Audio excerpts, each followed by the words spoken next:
bonjour. Bonjour. Qui êtes-vous? Donc j'ai 50 ans, presque 51. Je dirais j'ai toujours travaillé dans la communication et actuellement j'ai une agence de communication qui s'appelle Et vous, qui est positionnée comme étant une agence conseil en stratégie de conversation. Voilà, avec des clients qui sont de différents secteurs d'activité, non pas à qui j'apprends à parler, parce que ça, ils n'ont pas besoin de moi, mais notre ambition, c'est de transformer les marques en sujet de conversation pour les consommateurs. Intéressant. Voilà. Très bien. Alors justement, lundi s'ouvre le 3e festival des conversations. Ouais. Qu'est-ce que c'est que ce festival des conversations?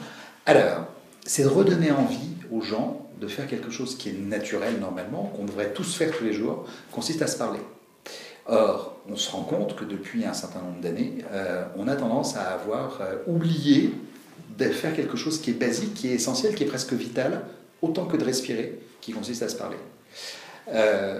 Donc le festival, et c'est l'idée est venue comme ça, c'est de dire, et si on remettait en lumière l'importance de la conversation. Pourquoi? Parce que plus ça va, plus on se rend compte qu'on est isolés les uns des autres.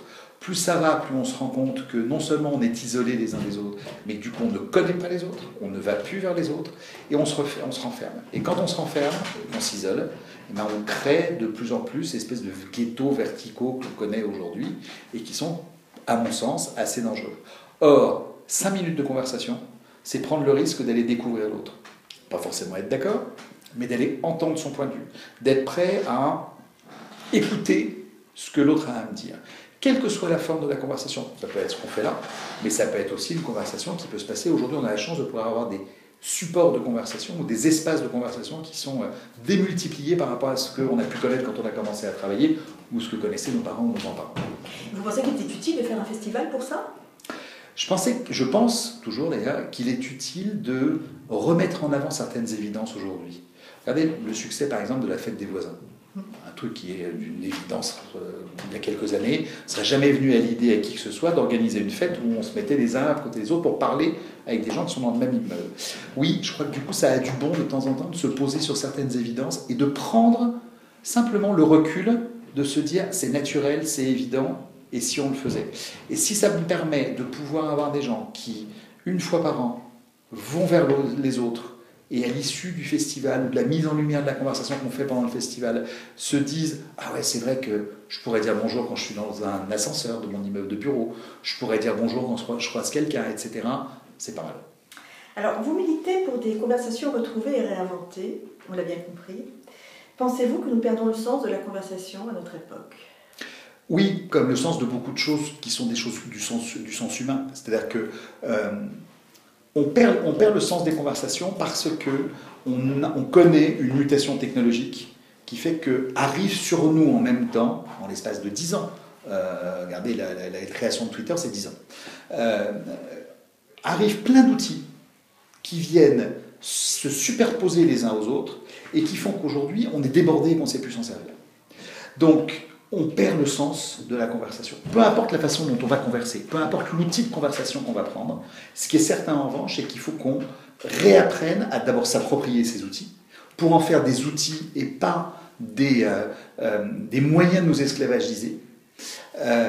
Et donc on a besoin de réapprendre à apprivoiser ces outils-là et à voir comment ils peuvent devenir des aides et des appuis dans le cadre de nos conversations. Alors vous dites aujourd'hui vouloir réduire la fracture qui se construit entre les générations, notamment avec les mobiles, les réseaux sociaux, les jeux vidéo, bref, tous les nouveaux outils de communication du numérique d'aujourd'hui. Pensez-vous qu'il y a une fracture plus importante aujourd'hui que pour les générations précédentes, sachant qu'ils ont toujours dénoncé, toutes les générations ont dénoncé ces ruptures de communication entre générations? Je pense que ce qui fait la grande différence, c'est qu'aujourd'hui, on ne comprend pas les outils qui sont utilisés par les nouvelles générations. Le jeu vidéo, ça n'existait pas. Par exemple, moi, notre génération, on n'a pas connu ça. On avait d'autres façons, d'autres jeux de société, mais on n'avait pas de la logique de jeu en réseau, par exemple. Et ça, c'est quelque chose qui est compliqué. Moi, j'ai des enfants qui sont des ados, des grands ados même maintenant, mais on a du mal à appréhender et à comprendre. Donc, il y a un besoin d'aller vers eux et qu'eux aillent vers nous. Moi, ce qui me fascine en préparant le festival tous les ans, et là cette année on a pris effectivement un angle plus particulièrement autour des conversations pour les jeunes, c'est de voir finalement le raisonnable des jeunes. Toujours dans cette logique de stigmatisation qu'on peut avoir en disant oui, ils passent des heures, oui, ceci, oui, cela, etc. Et ils ne font pas attention à ce qu'ils font. Quand vous regardez les usages d'utilisation des jeux vidéo, par exemple, ou du digital en tant que tel chez les jeunes, on se rend compte qu'ils sont très raisonnables. Premièrement, ils savent que c'est dangereux. Donc ils ne parlent en réalité qu'à des gens qu'ils connaissent. Alors, encore une fois, on est sur des masses, il y a toujours des exceptions qui vont s'adresser à des gens qui sont des pédophiles, qui sont des pervers, des machins, etc. C'est clair. Mais dans la grande majorité, quand vous interrogez des jeunes et que vous leur demandez est-ce qu'il y a un risque à aller sur Internet, ils vous disent oui et ils savent vous le décrypter. À tel point, c'est qu'encore une fois, leurs réseaux sont principalement constitués de gens avec lesquels ils sont déjà en contact. Et là où je trouve qu'il y a quelque chose d'assez magique qui est en train de se passer, c'est dans une construction intergénérationnelle de cette conversation-là. Quand vous regardez les plus seniors, finalement, qui sont aujourd'hui, par exemple, très consommateurs d'un iPad, par exemple, vous vous rendez compte que ces populations-là sont formées à l'utilisation de l'iPad, non pas par le vendeur de la boutique, chez qui vous l'achetez, mais par un enfant ou un petit-enfant. Et que tout d'un coup se crée une relation intergénération où ce sont les petits-enfants qui forment les grands-parents à l'utilisation de l'iPad, parce que ça devient un moyen de dialoguer, un moyen d'échange. Donc par ce biais-là, on casse une partie de la fracture d'usage du numérique, et surtout, c'est qu'on crée des espaces de conversation supplémentaires. Quand vous regardez les jeux vidéo et les jeux en réseau, aujourd'hui, vous regardez la moyenne d'âge des gens qui jouent en jeux vidéo en réseau. Ils ont en moyenne 35 ans. Donc c'est pas aussi jeune que ce qu'on peut croire ou ce qu'on peut avoir en image. Et on se rend compte que les jeunes adultes qui y jouent, c'est une façon aussi de partager des choses avec des enfants. Et qui plus est, c'est aussi, ça remplace le train électrique que moi j'ai pu partager, ou le mécano que j'ai pu partager avec mon père, mais c'est aussi une façon d'aller construire une expérience nouvelle.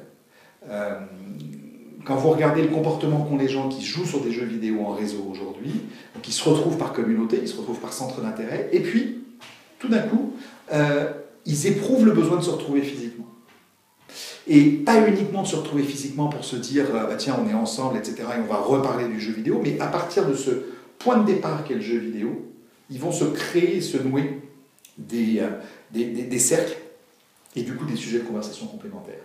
Donc il y a certes une fracture, mais il y a une fracture qui ne demande pratiquement qu'à être recolmatée si, là aussi, mais la conversation c'est que ça, c'est si on fait attention à l'autre. Donc vous pensez aujourd'hui que le numérique est un facteur de lien social ? Oui. Oui, à partir du moment où vous vous en servez pour ce qu'il vous apporte.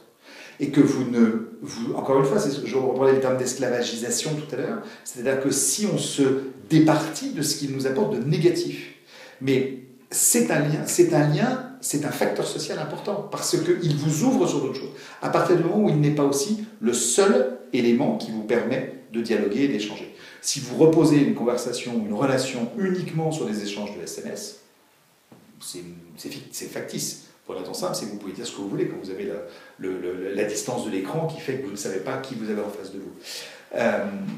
Mais regardez ce qui est intéressant quand vous regardez l'usage du numérique depuis quelques années. On a commencé à s'envoyer des emails. Nous, on fait des interventions dans les entreprises pour expliquer aux gens comment utiliser les emails en entreprise, parce que l'email en entreprise est un facteur de stress.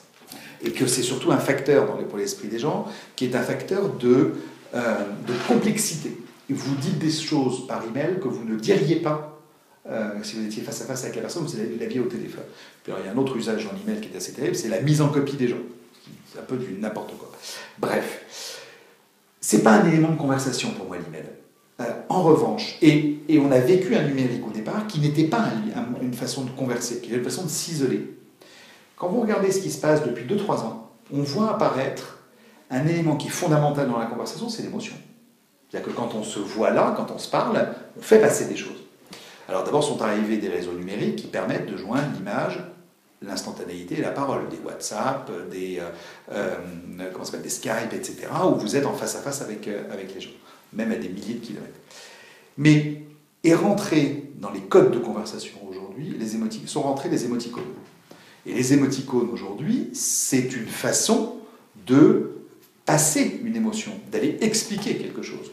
Et ce qui est très intéressant, c'est ce que Apple vient de lancer, parce que fort de ce succès de l'émoticône aujourd'hui, une des conversations qu'on a, par exemple, pendant le festival, c'est sur ce que j'appelle bulles de conversation.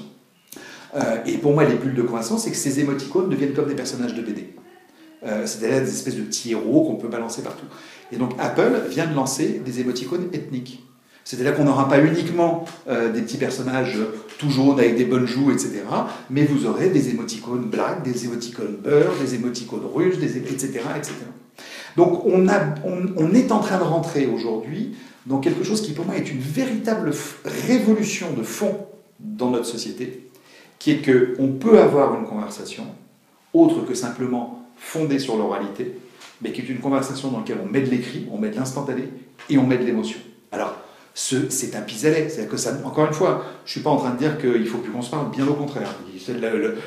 Pour moi, la conversation ultime, c'est un véritable échange physique où on a nos 5 sens aux aguets. Là, avec les émoticônes, on ne monte pas à 5 sens aux aguets.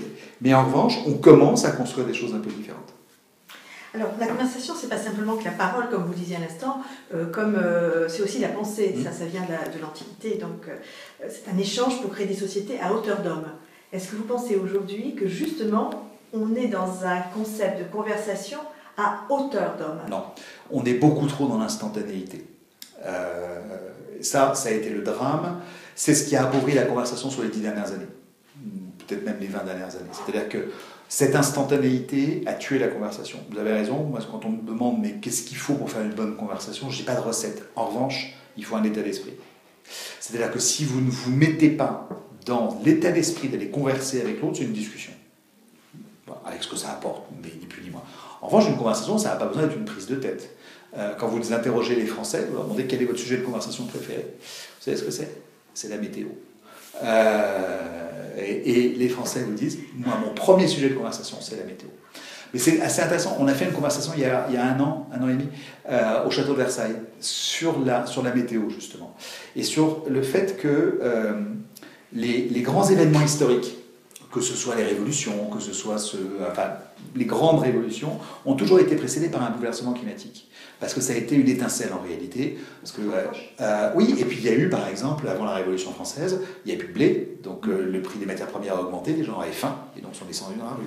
Printemps arabe, tu disais récemment, ça a démarré de la même façon. Donc ce n'est qu'un accélérateur. Mais la météo, c'est un sujet de fond. Donc aujourd'hui, on a eu tendance quand même à avoir... Donc ce que je veux dire par là, c'est que on n'est pas obligé d'avoir des sujets de conversation qui soient des vraies prises de tête. Ça peut être simple, ça peut être léger. Mais en revanche, il faut avoir cet état d'esprit de se dire « j'accepte le point de vue de l'autre ». Et puis, l'autre grande règle ou secret, en tout cas pour moi, d'une conversation réussie, c'est de ne faire qu'une seule chose à la fois. Quel que soit l'outil ou le médium de conversation que vous utilisez.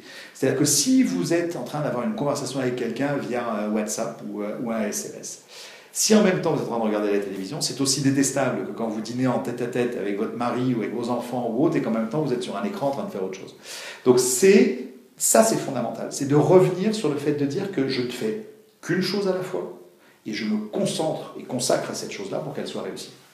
Où va se passer ce festival cette année-là? Alors, plein de lieux. Et encore, on a été raisonnable. On a la Cité de l'Immigration.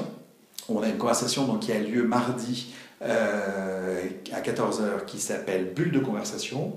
Ce qui m'intéresse, c'est d'avoir, autour de la thématique de la Cité de l'Immigration, c'est d'avoir cette mixité des conversations, à savoir des scénaristes de bande dessinée, un ethnologue qui est Pascal Diby, un photographe qui est Gilles Landorfer, et puis, qui traite de la ville, et de voir comment, d'abord, on est probablement en train aujourd'hui de commencer à constituer une espèce de conversation internationale. Quand vous voyez les nouveaux sigles qui arrivent, vous savez, les hashtags qu'on met maintenant et qu'on retrouve sur Twitter, le hashtag, pour moi, c'est ni plus ni moins, c'est la guillemets du 21e siècle. C'est-à-dire que quand une marque met hashtag, ou quand une émission de télé met un hashtag avec le nom derrière, c'est un appel à converser. Ou c'est je vous interpelle, répondez-moi. Et de ce point de vue-là, c'est intéressant de voir comment on commence à avoir des sigles, je parlais d'ailleurs des émoticônes, mais qui sont des choses qui sont un petit peu universelles. Ce qui est intéressant aussi de voir, c'est que comment la bande dessinée, par exemple, est venue se calquer dans l'univers des SMS. Quand vous regardez les SMS, les flux de SMS sur votre téléphone, c'est des bulles. Voilà. Donc on va parler de ça, on va échanger là-dessus le mardi. Le mercredi, on est à Asnières, dans les Hauts d'Asnières, à la médiathèque Alexandre Jardin, avec, entre autres, Alexandre Jardin, avec un psychologue qui est spécialiste dans les jeux vidéo, qui s'appelle Guillaume Gillet, avec Thierry Tabois, qui est le patron du Digital Society Forum d'Orange, qui nous accompagne beaucoup cette année. Et là, l'enjeu, et avec un collectif de jeunes, ça sera véritablement de décortiquer avec eux à quoi leur servent les conversations. Et puis, quelles sont les différences entre les conversations familiales, amicales qu'on peut avoir, les différences de réseau et l'importance du jeu vidéo dans tout ça. Et Guillaume Gillet, entre autres, a développé toute une théorie autour du jeu vidéo comme étant un outil thérapeutique aussi, pour lutter contre certaines maladies psychologiques.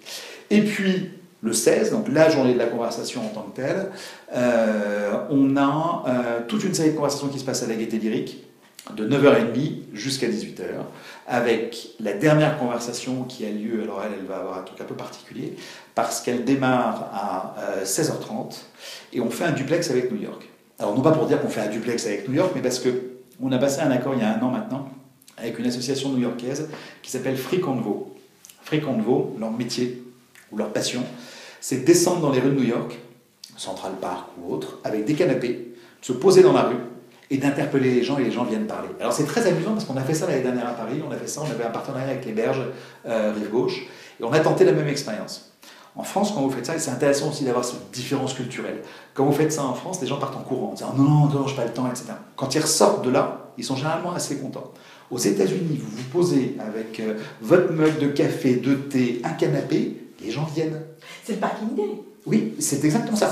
Exactement. Et ça, je trouve que c'est ce genre de choses-là que je trouve amusant. Et alors, donc, cette dernière conversation qu'on fera depuis la Gaîté Lyrique, donc en direct avec New York, réunira alors une personne que j'aime beaucoup, qui vient tous les ans au festival, fait partie de mes grands fidèles, qui est Nelson Montfort, qui a... Je trouve que c'est un journaliste qui sait faire parler les gens. Et c'est pas forcément évident. Alors il est certes décrié, moqué, etc.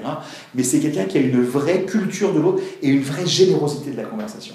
Et puis il y a également une journaliste américaine qui s'appelle Pamela Druckerman, qui a écrit un livre sur l'éducation, sur la différence de vision entre les cultures pour élever les enfants, entre les Américains et les Français, qui est un livre assez drôle, et qui est journaliste de Herald Tribune et qui viendra aussi apporter sa vision des choses.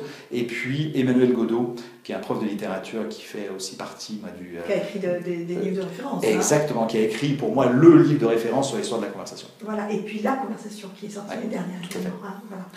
Alors, une dernière question, et si vous aviez un conseil à donner aujourd'hui à la planète entière, c'est la définition de la conversation. Qu'est-ce qu'il faut faire aujourd'hui pour garder ce lien et pour converser ensemble? Je pense qu'il faut avoir le sens de l'autre, la générosité. Une conversation, vous allez vous plonger dedans avec envie, avec générosité. Il y a une gourmandise de la conversation, clairement. Je ne peux pas vous dire le contraire, moi j'adore ça. Mais parce que c'est une belle expérience, parce que c'est un bon moment que vous passez. Peut-être que vous n'en tirerez pas grand-chose sur le moment, mais au final, vous vous direz toujours « Ah tiens, il y a eu ça ». Et il y a plein de raisons de démarrer une conversation. Il y a plein de sujets de conversation. Vous allez voir un livre, vous allez voir quelqu'un dire « Tiens, j'ai lu ça, regarde, etc. » Un film ou autre. Je trouve qu'il y a plein de raisons d'aller vers l'autre. Il faut juste prendre ce temps-là pour avoir cette ouverture qui fait qu'on en sort grandi de quelque chose. Encore une fois, ça n'a pas besoin d'être philosophique, ça n'a pas besoin d'être prise de tête. C'est naturel et ça fait vachement bien.